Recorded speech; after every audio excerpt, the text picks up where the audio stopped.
নাগরিক টেলিভিশনে অনুসন্ধানী প্রতিবেদন প্রচারের পর অবশেষে বদলি করা হয়েছে পাবনা আঞ্চলিক পাসপোর্ট অফিসের সহকারী পরিচালক আহসান উদ্দিনকে। দুর্নীতির অভিযোগের প্রাথমিক সত্যতা পাওয়ার পরে এই সিদ্ধান্ত নেয় পাসপোর্ট অধিদপ্তর। আলাউদ্দিনের রিপোর্ট, জানাচ্ছেন শম্পা আক্তার।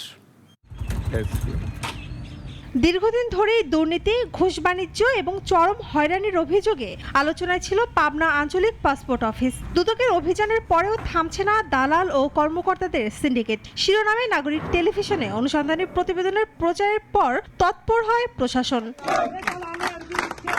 প্রতিবেদন প্রকাশের পর ক্ষোভ প্রকাশ করে সহকারী পরিচালক আহসান উদ্দিন এবং ডাটা এন্ট্রি অপারেটর ইমামুল হোসেনের শাস্তির দাবিতে পাসপোর্ট অফিসের সামনে মানববন্ধন করেন ভুক্তভোগীরা। পরিস্থিতির প্রেক্ষিতে তদন্তে নামেন অতিরিক্ত পরিচালক HM আবু আসাদ।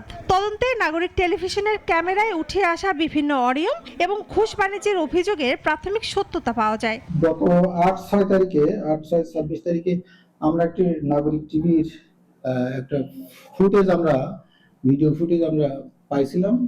আমাদের দৃষ্টিগোচর হয়েছে ডিপার্টমেন্টের, তো ডিজি মহোদয়ের দৃষ্টিগোচর হয়েছে। অভিযোগ কিছু আছে, হ্যাঁ, আবার কিছু লোকজন আবার বলছে যে হ্যাঁ অতিরিক্ত টাকা দিয়েছে।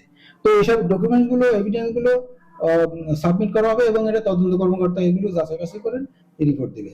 আমরা আপনাদেরকে নিশ্চয়তা দিচ্ছি যে কোনো অপরাধ পাইলে, ডকুমেন্টসটা পাইলে আমরা অবশ্যই ব্যবস্থা নিব। তদন্তের সত্যতা পাওয়ার পর তাৎক্ষণিক বদলি করা হয় সহকারী পরিচালককে, কিন্তু এখনো বহাল রয়েছেন ডাটা এন্ট্রি অপারেটর ইমামুল হোসেন। স্থানীয়দের দাবি, অভিযোগে অভিযুক্ত অন্যদের বিরুদ্ধে দ্রুত ব্যবস্থা নেবার। শম্পা আক্তার, নাগরিক।